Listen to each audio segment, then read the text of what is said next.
আমাদের সংবাদ সম্মেলনে লিখিত বক্তব্য পেশ করবেন ইউনাইটেড পিপলস বাংলাদেশ আর বাংলাদেশের সম্মানিত আহ্বায়ক আলী হাসান জোনায়েদ।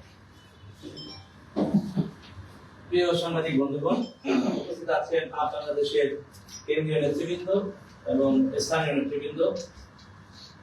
আপনাদের মাধ্যমে আজকে আমরা ৩৬ জুলাইয়ের মাসে গণঅভ্যুত্থানের পরে গঠিত সরকার এবং বাংলাদেশের জনগণের কাছে জুলাই ঘোষণাপত্র সনদ আদায়ের ব্যাপারে আমাদের দৃঢ় ও অনড় রাজনৈতিক অবস্থান ঘোষণা করছি। আপনারা জানেন, গণঅভ্যুত্থানের পরে ১ বছর পার হয়ে গেলেও সরকার এখন পর্যন্ত ঘোষণাপত্র এবং সনদ দিতে ব্যর্থ হয়েছে। আমরা গত ৩০শে জুন সংবাদ সম্মেলনের মধ্য দিয়ে মাসব্যাপী কর্মসূচি ঘোষণা করি ৫ দফা দাবিতে, জুলাই ঘোষণাপত্র এবং জুলাই সনদ সহ। তারই আলোকে আমরা সারা দেশব্যাপী গণসংযোগ এবং সভা সমাবেশ করি।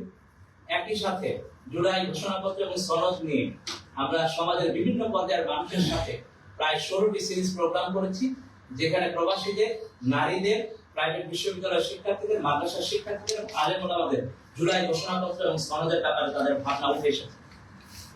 আমরা বলেছিলাম, সরকার যদি ৩১শে জুলাইয়ের মধ্যে ঘোষণাপত্র ও সনদ না দেয়, তবে ১ আগস্ট বাংলাদেশে বিক্ষোভ মিছিল করবে বাংলাদেশ। তারই আলোকে আমাদের সেই বিক্ষোভ মিছিল আজ গণজামায়াতে রূপান্তরিত হয়েছে। সারা বাংলাদেশের প্রতিটি পর্যায়ের মানুষজন জুলাই ঘোষণাপত্র এবং সনদ আদায়কে তাদের নিজেদের প্রাণের দাবি হিসেবে মনে করেছে। সেই প্রেক্ষিতে আমাদের ১ আগস্ট শাহবাগে যে গণজামায়াত, সেটি মূলত বাংলাদেশের মানুষের গণ আকাঙ্ক্ষার বহিঃপ্রকাশ। এবং আমরা মনে করি ঢাকাস্থ সকল নাগরিক এবং সারা বাংলাদেশের মুক্তিকামী জনগণ আমাদের এই গণজামায়াতে এসে যোগ দিবেন এবং জুলাই ঘোষণাপত্র এবং জুলাই সনদ আদায় করে নেবেন। শহীদ ওয়াসিম আকরাম যেভাবে চট্টগ্রামের মুক্তিকামী মানুষকে চলে আসুন ১৬ শহর বলে ডেকেছিলেন, আমরাও আপনাদেরকে শহীদ ওয়াসিমের মতো করেই বলছি, ১ আগস্ট চলে আসুন শাহবাগে। আমরা এবার ঘোষণাপত্র ও সনদ আদায় করে ছাড়ব ইনশাআল্লাহ। বিভিন্ন সংবাদ মাধ্যমের বরাতে আমরা একটি খসড়া সনদের ব্যাপারে খবর পাচ্ছি। দুর্ভাগ্যজনকভাবে এই খসড়া সনদটিতে বাংলাদেশের মানুষের লড়াইয়ের স্বীকৃতি এবং আকাঙ্ক্ষার কোনো প্রতিফলন নেই। আমরা এই খসড়া সনদ প্রত্যাখ্যান করছি। আমরা বলতে চাই, এই সনদে ব্রিটিশ বিরোধী আন্দোলন থেকে শুরু করে ২৪-এর গণঅভ্যুত্থান পর্যন্ত বাংলাদেশের মানুষের ধারাবাহিক সংগ্রামের প্রতিফলন নেই। বিশেষ করে জমিদার প্রথার বিরুদ্ধে শোষিত বাঙালি মুসলমান এবং নিম্নবর্গের হিন্দুদের সংগ্রামের স্মরণ এই সনদের পটভূমিতে পুরোপুরিভাবে অনুপস্থিত। পাশাপাশি এর ধারাবাহিকতায় ৪৭-এর দেশভাগের আন্দোলন এবং এর অস্তিত্বকে স্পর্শই করা হয় না এই প্রস্তাবিত খসড়া সনদের পটভূমিতে। ২৪-এর গণঅভ্যুত্থানের উল্লেখ থাকলেও এর পটভূমিতে যে বৈষম্য বিরোধী ছাত্র আন্দোলনের ব্যানারে এই গণঅভ্যুত্থান সংগঠিত হয়েছে, যে ব্যানারে সারা বাংলাদেশের সমস্ত দল মত পথের মানুষ এসে ঐক্যবদ্ধ হয়ে এই আন্দোলন অংশগ্রহণ করা হয়েছে, সেই ব্যানারের নামটি পর্যন্ত উল্লেখ করা হয়নি। কোটা সংস্কার আন্দোলন পরবর্তীতে যে ১ দফা দাবি এবং গণঅভ্যুত্থানে রূপান্তরিত হলো, যার ফলে রাজপথে নেমে এসে অকাতরে জীবন দিলেন রিক্সা চালক, ভ্যান চালক, ট্রাক ড্রাইভার, ছিন্নমূল মানুষ, প্রাইভেট বিশ্ববিদ্যালয়ের শিক্ষার্থীরা, মাদ্রাসার শিক্ষার্থীরা, নারীরা, ঢাকার রাজপথে পথ শিশুরা, তাদের কারো লড়াইয়ের স্বীকৃতি মিলেনি এই প্রস্তাবিত খসড়া কাঠামোর পটভূমিতে। পাশাপাশি গত ১৫.৫ বছরের ফ্যাসিবাদী শাসনামলকে শুধুমাত্র স্বৈরাচারী শাসনামল হিসেবে উল্লেখ করা হয়েছে। ফ্যাসিবাদী শাসনামল হিসেবে একে মূল্যায়ন করা হয়নি। আপনারা জানেন, সারা বাংলাদেশ জেগে উঠেছিল ফ্যাসিবাদী শাসন ব্যবস্থার বিলোপ সাধনের আহ্বানে। সুতরাং ফ্যাসিবাদের বিরুদ্ধে লড়াইকে শুধুমাত্র স্বৈরাচারী শাসনামল বলে উল্লেখ করা এই আন্দোলনের ম্যান্ডেটকেই প্রশ্নবিদ্ধ করা বলে আমরা মনে করি। স্পষ্টভাবে উল্লেখ করতে হবে, গত ১৫ বছরে ফ্যাসিবাদী শাসনামলে সংঘটিত গণহত্যা এবং যে বিচারিক হত্যাকাণ্ড হয়েছে তা স্পষ্টভাবে উল্লেখ করতে হবে। দুঃখজনকভাবে তার উল্লেখ নেই। আপনারা জানেন, পিলখানা হত্যাকাণ্ড, শাপলা হত্যাকাণ্ড, আল্লামা দেলোয়ার হোসেন সাঈদীর রায়কে কেন্দ্র করে সারা দেশে গণহত্যা, মোদী বিরোধী আন্দোলনে গণহত্যার উল্লেখ নাই প্রস্তাবিত খসড়া সনদের পটভূমিতে। আমরা চাই এই সমস্ত লড়াই সংগ্রামকে স্বীকৃতি দিয়ে সনদের পটভূমিতে এই লড়াইগুলোকে অন্তর্ভুক্ত করা হয়। প্রস্তাবিত কাঠামোর ভাষা ও শব্দচয়ন থেকে স্পষ্টভাবে প্রতীয়মান হয় যে জুলাই সনদ কোনো আইনি দলিল নয়, বরং শুধুমাত্র কিছু সুপারিশ ও প্রতিশ্রুতির সংকলন হতে যাচ্ছে।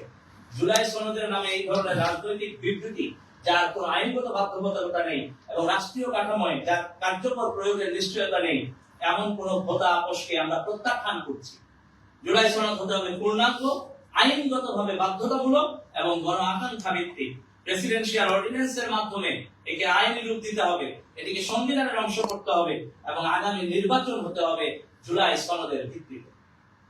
পাশাপাশি বাংলাদেশ অত্যন্ত পরিষ্কার ভাষায় এই কথা জানিয়ে দিতে চায়, জুলাই গণ অভ্যুত্থান কোন রাজনৈতিক দলের নেতৃত্বে সংগঠিত হয়নি, বরং এটি হয়েছে সকল শ্রেণী পেশার মানুষ, আপামর ছাত্র জনতার অংশগ্রহণে রাজনৈতিক দলগুলো এর অংশ ছিল। তাই জুলাই সনদে স্বাক্ষরের এখতিয়ার শুধুমাত্র নিবন্ধিত ও অনুবন্ধিত রাজনৈতিক দলগুলোর মধ্যে সীমাবদ্ধ রাখা যাবে না, বরং জুলাইয়ের আকাঙ্ক্ষাকে ধারণ করে গঠিত ও সংগঠিত সকল রাজনৈতিক, আধা রাজনৈতিক, সাংস্কৃতিক সংগঠন এখন আলাপ আলোচনা চলছে। মৌলিক বিষয়ে এখনো কোনো সমাধানে পৌঁছানো যায়নি, যার মধ্যে আমরা মনে করি দুইটি বিষয়কে আমরা উল্লেখ করছি। উচ্চকক্ষে প্রাপ্ত ভোটের সংখ্যানুপাতিক হিসেবে আসন বন্টন, অর্থাৎ উচ্চকক্ষে পিআর প্রয়োগ করা, এবং এনসিসির ব্যাপারে, ন্যাশনাল কনস্টিটিউশনাল কাউন্সিলের ব্যাপারে আমাদের বক্তব্য। বাংলাদেশ মনে করে সংসদ দ্বিকক্ষ বিশিষ্ট হওয়া এবং উচ্চকক্ষ অবশ্যই প্রাপ্ত ভোটের সংখ্যানুপাতিক হিসেবে আসন বন্টন হতে হবে, পিআর এর ভিত্তিতে হতে হবে। আমাদের প্রস্তাব হলো নিম্নকক্ষে সরাসরি ভোটের সদস্য নির্বাচিত করা হোক এবং উচ্চকক্ষে প্রাপ্ত ভোটের সংখ্যানুপাতিক আর উচ্চকক্ষের সদস্য নির্ধারণ করা হোক। তবে প্রত্যেক রাজনৈতিক দল নির্বাচনের আগে উচ্চকক্ষে তাদের মনোনীত সদস্যদের তালিকা প্রকাশ করতে হবে এবং প্রাপ্ত ভোটের অনুপাতের ভিত্তিতে দলগুলোর প্রদত্ত তালিকার ক্রমানুসারে উচ্চকক্ষের সদস্য মনোনীত হবে। বাংলাদেশ আরো প্রস্তাব করে এনসিসি এর পরিবর্তে সাংবিধানিক পদগুলোতে পদায়ন ও অভিশংসনের ক্ষমতাকে উচ্চকক্ষে দিতে হবে। বাংলাদেশ জাতীয়তাবাদী দল, বিএনপি সহ সকল রাজনৈতিক দলগুলোর প্রতি আমাদের প্রত্যাশা থাকবে এই মৌলিক সংস্কারের ব্যাপারে তারা জুলাইয়ের আকাঙ্ক্ষাটিকে লক্ষ্য রাখবেন এবং সেই আকাঙ্ক্ষাকে সামনে রেখেই একটা ঐক্যমত্যে পৌঁছাবেন। জাতি হিসেবে আমরা ঐক্যমত্যের ভিত্তিতে সামনের দিকে এগিয়ে যেতে চাই এবং সেই ঐক্যমত্যের ভিত্তি হবে জুলাই সনদের বাস্তবায়ন। বন্ধুগণ, জুলাই গণ অভ্যুত্থান হয়েছে একটা বৈষম্যহীন বাংলাদেশ গড়ার স্বপ্ন থেকে। এই গণ অভ্যুত্থান আমাদের কাছে, তরুণদের কাছে, বাংলাদেশের মানুষের কাছে একটা লাল টুকটুক স্বপ্নের মতো। এই স্বপ্নকে আমরা কাউকেই বিক্রি করে দিতে দিব না। এই বৈষম্যহীন বাংলাদেশ গড়তে হলে দুর্নীতি, চাঁদাবাজি ও দুর্বৃত্তায়নের বিরুদ্ধে গণ প্রতিরোধ গড়ে তোলার কোনো বিকল্প নেই। আমরা উদ্বেগের সাথে লক্ষ্য করছি, গত পরশুদিন সরকারের মাননীয় তথ্য উপদেষ্টা জনাব মাহফুজ আলম তার ফেসবুক স্ট্যাটাসে দাবি করেছেন একটা সার্কেলের প্রায় সকলেই দুর্নীতিবাদ এবং একটা নতুন দলের রথী মহারথীর দিকে তিনি ইঙ্গিত করেছেন। আমরা জনাব মাহফুজ আলমকে বলবো, বাংলাদেশের প্রতি, বাংলাদেশের মানুষের প্রতি, গণ অভ্যুত্থানের প্রতি এবং আমাদের এই স্বপ্নকে বাঁচিয়ে রাখার আকাঙ্ক্ষার প্রতি সম্মান জানিয়ে আপনি এই একটা সার্কেলকে এক্সপোজ করুন, তাদের মুখোশ জাতির সামনে প্রকাশ করুন। এই সার্কেলে কারা কারা আছেন এবং দুর্নীতি দমন কমিশন দুদকের কাছে তাদের তালিকা ও যাবতীয় তথ্য সরবরাহ করুন। তথ্য গোপনের অপরাধে যুক্ত হবেন না। আমরা চাই বাংলাদেশ দুর্নীতি ও চাঁদাবাজি মুক্ত হবে। জুলাইয়ের আকাঙ্ক্ষার ফলে বাংলাদেশের মানুষের যে স্বপ্ন প্রত্যাশা তৈরি হয়েছে সেই স্বপ্ন প্রত্যাশা বাস্তবায়নে আপনারা এই তথ্যগুলো দুদককে সরবরাহ করে জাতিকে সহযোগিতা করবেন। এটা জানা বাংলাদেশের মানুষের অধিকার। তারা গণ অভ্যুত্থানের পরে এত শহীদের লাশের উপর দাঁড়িয়ে বাংলাদেশের মানুষের আকাঙ্ক্ষাকে, আমাদের স্বপ্নকে বিক্রি করে দিতে চাচ্ছে। এটা উপদেষ্টা হিসেবে মাহফুজ আলমের শপথের অংশ। আমরা মাঠ ছাড়ি নাই। একটা বৈষম্যহীন দুর্নীতিমুক্ত বাংলাদেশ গড়ার লক্ষ্যে আমরা জীবন দিয়েছি, আবারও জীবন দিতে প্রস্তুত আছি। তবুও আমরা চাই আমাদের প্রাণের বিনিময় হলো একটা দুর্নীতি ও চাঁদাবাজি মুক্ত নতুন বাংলাদেশ গড়ে উঠবে। আমরাই গড়ে তুলব ইনশাআল্লাহ। আপনারা জানেন, জুলাইয়ের আকাঙ্ক্ষাকে ধারণ করে রান ফর ফ্রিডম নামে আমরা বাংলাদেশ আগামী 2রা আগস্ট ঢাকা বিশ্ববিদ্যালয়ের টিএসসি থেকে নীলক্ষেত, শাহবাগ বলে ঘুরে আবার টিএসসি পর্যন্ত 5 কিলোমিটার মিনি ম্যারাথনের আয়োজন করেছি। সেই মিনি ম্যারাথনে অংশগ্রহণের আহ্বান জানাই। 1 আগস্ট জুলাই ঘোষণাপত্র সনদের দাবিতে যে গণজামায়াত হবে, সেই গণজামায়াত নিশ্চিতভাবে আশা করি আনন্দ মিছিলে রূপান্তরিত হবে এবং একই সাথে 2রা August mini marathon run for ফ্রিডমে রূপান্তরিত করে জুলাইয়ের স্বপ্ন এবং আকাঙ্ক্ষাকে ধারণ করে নতুন বাংলাদেশ গড়ার প্রত্যয় ঘোষণা হবে। এবং আজকের এই জরুরি সংবাদ সম্মেলনে উপস্থিত থাকার জন্য সকল প্রিন্ট ও ইলেকট্রনিক্স মিডিয়া, মাল্টিমিডিয়ার সাংবাদিক বন্ধুগণ ও সহযোদ্ধাদের ধন্যবাদ জানাই। ধন্যবাদ জানিয়ে আজকের সংবাদ সম্মেলন এখানে শেষ করছি। আল্লাহ হাফেজ। বাংলাদেশ জিন্দাবাদ। ইউনাইটেড পিপলস বাংলাদেশ জিন্দাবাদ। বাংলাদেশ জিন্দাবাদ।